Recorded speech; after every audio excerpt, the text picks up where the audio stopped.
Papunta na tayo sa isang kwento kung saan mabubuo ang istorya ng mag-asawa na may isang anak. Nung nakaraan nga ay naipakita ko sa inyo na kung paano mag-propose sa isang nobya nang hindi sobrang laki ng gastos. Ngayon naman, ano kaya ang mga magiging buhay namin pagtapos ko mag-propose? Ano-ano kaya ang mga hamon at mga problemang haharapin namin sa bagong journey ng buhay? Ako nga pala si Noise Potato, may isang anak, may isang asawa, kaya tara, halina't makinig kayo sa totoong kwento ng buhay mag-asawa. What just don't do and doers don't watch. So let's get to it. Doers don't watch.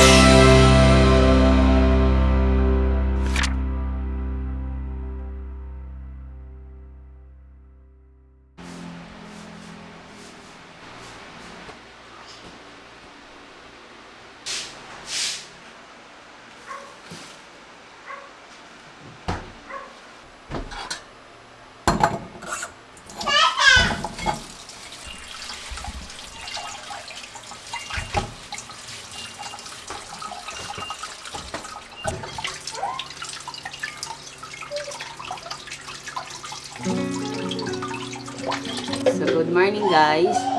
Pinapalambot ko na yung baboy kasi ang lulutuin ko ngayon is piniritong pork chop. Dapat magsasabaw ako kaso tinanghali ako ng gising. Puyat ako kay Cara kakabante. So, gusto na tayo ngayon ng crispy fry.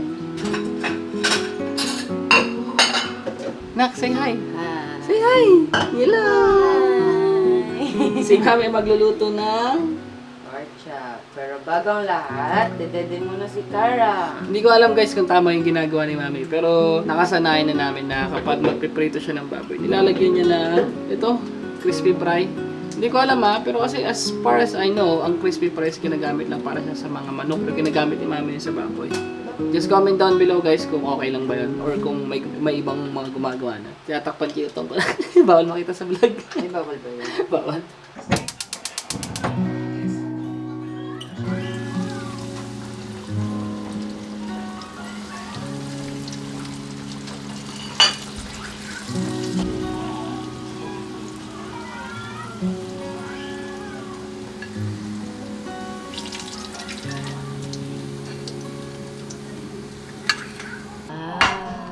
Ay!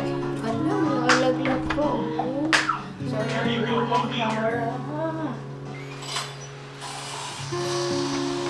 Yan ka lang, nakasindi na aircon. Alam nyo bang sobrang importante sa akin na sleep quality? Yun lang yung pinaka natatanging ginagawa ko sa sarili ko para ma-relax yung buong araw ko or buong katawan ko, buong utak ko sa mga araw-araw na ginagawa ko. Share ko lang din as of 9:29. Ayun, 9 kita ba? 9:30 ng umaga ngayon pa lang ako matutulog. Kaya nagsisindi kami ng aircon dito kasi dito sa Marilao, Bulacan, ramdam na namin yung init sa garahe kapag pumatak na yung alas 11, alas 12. Ramdam na namin yung init ng garahe na pumapasok dito sa pinto namin. Kaya sinisindi namin yung aircon. Wala lang, share ko lang kasi may mga nababasa ako recently about nga dun sa taas ng kuryente, ganito, ganyan. Well, ganun talaga kumbaga, syempre kapag gumagamit tayo ng mga appliances, aircon, electric fan, lalo na ngayon sa panahon ngayon sobrang init, talagang hindi talaga may iwasan yung pagtaas ng kuryente. Pero dito naman sa amin, sa bahay, ang lagi kong sinasabi kay Mami, di baling magdagdag lang tayo ng onte sa babayaran natin monthly. Ang importante, maayos yung tulog natin, maayos yung tulog ng bata, and kumbaga kumbaga para sa akin, para siyang investment sa araw-araw na ginagawa mo. Kumbaga, pagod ka araw-araw, kakatrabaho, ganito, ganyan, di ba? I-reward mo na lang yung sarili mo doon sa pagtulog mo. Ano? O, tama, speaking, kakapasok lang ni Mami, sabi niya, init daw. Init ba, boss? Alas 10 na, mag-alas 10 na. So, ayun. Woo! Pagka-arte-arte ng batang ito! Let's go, Mami! Ay! Anong ginagawa mo? Ang Mami! Kaya pala tahimik dito sa baba. Sabi ko, Grabe ka na, Mami. Ano yan? I need you guys here to go upstairs. Ano yan? I have a puzzle to solve. Hindi ko maintindihan. Ito kasing batang to, moryot sa taas. Ako na lang bumuo dyan. Para saan ba yan? Para saan yan? Sa Sharap. Dish rack. Ay, in-order natin online. Nak, baba ka muna.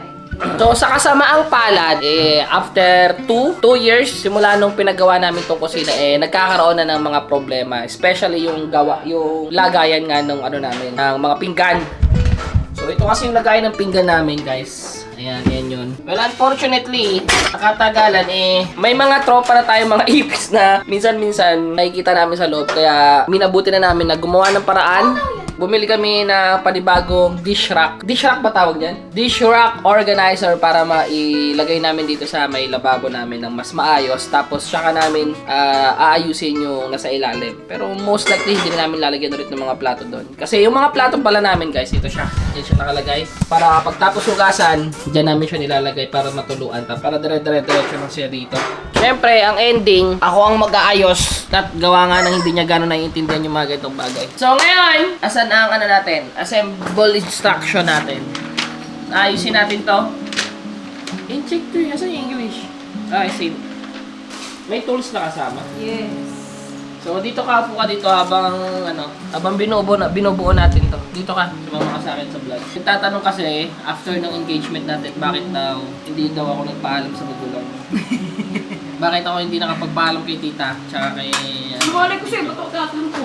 So sige, ako na lang sasagot para sa mga... Hindi kasi siya nakakaalis ng bahay, guys. Okay na. Ayaw ko parisin ni mami. Ano na ako dito Bantay sarado. Bantay sarado na ako. Para na akong preso. Para dito sa bahay, hindi niya ako pinapakain. Paano kasi pag lalabas ng bahay, uuwi na madaling araw na. Parang kala mo walang pamilya. Kidding aside, di na rin ako nakapagpaalam kila tita tapos kay tito. At gawa nga nung bibihira ako makalabas ng bahay na kumbaga na ako lang. Most of the time kasi kasama ko sila mami. And most of the time kapag lumalabas ako ng bahay, related siya sa trabaho. Okay, related siya sa mga tinatrabaho ko, sa mga in the future. Ganoon, di ba mi?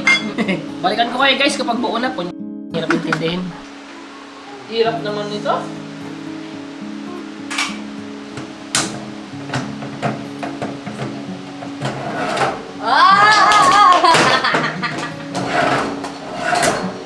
Isa pa yun. Kailangan mo talaga ako sa buhay mo. Yo! Finally guys, ito na yun. Oh. Wait pa.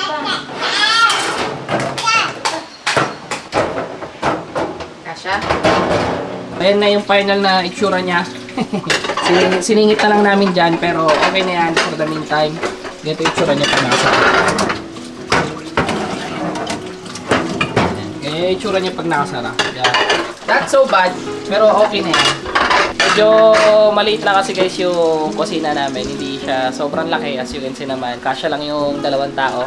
Pero we are very very happy at the same time kasi meron kaming kusina na ganyan. And sa mga hindi nakakaalam, yung ginamit ko na pampagawa dito sa bahay natin is yung mga kinikita ko nung mga nalalamove, nag-joyride tayo, yung mga nagte-trending na videos, dito po napupunta lahat yun. So, kumbaga, yung mga pera na naipon natin ng mga nag-vlog tayo, nilagay natin sa bahay. Kaya as you can see naman, sa mga naka-follow sa akin or sa mga naka-subscribe sa akin or sa mga matagal nang nanonood sa Noisy Potato, alam nila yung progress ng bahay, kung paano nagsimula, tsaka kung paano nasimulan. Ay, paano nagsimula, tsaka paano nasimulan. So bagay, anyways, pareha lang naman yun. Woo! Dito naman tayo sa labas. Kasi finally, sobrang saya ko ngayong araw kasi dumating na yung isa sa mga pinaka-inaantay kong product galing sa Quick Tire. Ito yung Quick Tires Velocity guys. Ito yung premium tires ng Quick Tire. Ito rin yung ginamit namin nung nag-track day kami sa Thailand. Kaya sobrang nasubukan namin ito dun sa racetrack. So dapat ito rin yung gagamitin ko sa endurance na nasasalihan natin. Q-Tech version 2. Ito yung dapat. Well, unfortunately, hindi nga siya natuloy at gawa nga ng may mga ibang rason bakit hindi natuloy. But anyways, may pangalan pa, Noisy Potato. Ito is for Aerox. Shoeless siya na soft compound yung ginamit. Soon, ipapakita ko sa inyo pag kinabit na to, gawa natin to ng review sa mga susunod na araw or sa mga susunod na linggo kapag nagkaroon tayo ng time magmotor. Pero for the meantime, dito muna to. Tapos, kakapagod. Syempre, gusto ko lang din i-announce na continuous pa rin po yung pamimigay natin ng mga langis sa Facebook and YouTube channel natin. So, as long as naka-follow ka, active ka, may chance ka manalo ng mga langis natin. Syempre, ang gamit natin dito is Golf Pride Scooter Plus para siya sa mga scooter. Ito naman para sa mga big bike. Ito para sa sasakyan to So, simple lang naman para manalo sa mga pag-giveaways natin. Lagi lang kayo mag-engage sa mga posts natin. Lagi lang kayo mag-engage sa sa mga video natin. Like, comment, and share. Okay na yun. Wala naman ako hinihinging ibang kapalit. By doing that, malaki na yung chance sa nyo na manalo ng mga langis na to. Yan. Tapos soon, very very soon, i-announce ko rin sa inyo kasi may bago tayong partner. Magagamit din natin sa pang-araw-araw. Especially sa mga nagmamotor. Malamang sa mga lamang may idea na kayo pag sinabi kong yun yung ginagamit ko para makipag-usap sa customer. Alam niyo na yan, yung Freedcon intercoms, yan po yung intercom na ginagamit natin sa mga biyahe natin pag nagmamotor tayo. Yung nakalagay sa helmet, yung nandito, yun yung ginagamit natin sa biyahe. And yun din po yung magiging partner natin very very soon. I-announce ko na lang yan. At syempre, speaking of partner, kapag meron ako, matik, meron din kayo. Diba? Papunta na tayo sa isang kwento kung saan mabubuo ang istorya ng mag-asawa na may isang anak. Kaya tara, halina't makinig kayo sa totoong kwento ng buhay mag-asawa. Sheesh! Susubukan natin ngayon guys mag voice over pero sana mag-work siya. Susubukan natin gumawa ngayon ng intro para at least kahit papaano, 'di ba, may bagong nangyayari sa mga ginagawa ko sa Facebook, sa YouTube kasi most of the time naka-focus ako ngayon sa self-improvement. Kaya hoping for the best and this would be the day 1 na susubukan ko mag voice over sa edit. Anyway, hindi ko alam kung ano pa mangyayari in the future or hindi ko alam kung magtutuloy-tuloy tong voice over na to pero yun kasi isa sa mga weakness ko, yung voice over. Talagang mahina ako sa voice over talaga kasi una sa lahat mabilis ako magsalita. Pangalawa, ano yung boses ko? Kumbaga matining, kumbaga manipis, high pitch siya eh. So medyo wala akong bass sa boses. I mean yung bass ba, maganda sa microphone. Pero anyways, siguro ma-work out ko naman yung mga ganung bagay. But for the meantime, tara, game. Ganito mi. Dito ka. So, panoorin mo siya, tapos... Basta, ayaw ko tayo i-spoil. Panoorin mo na lang siya, tapos bigyan mo na lang ng feedback. Game na? No na ka. Go na? Ito lang. Game?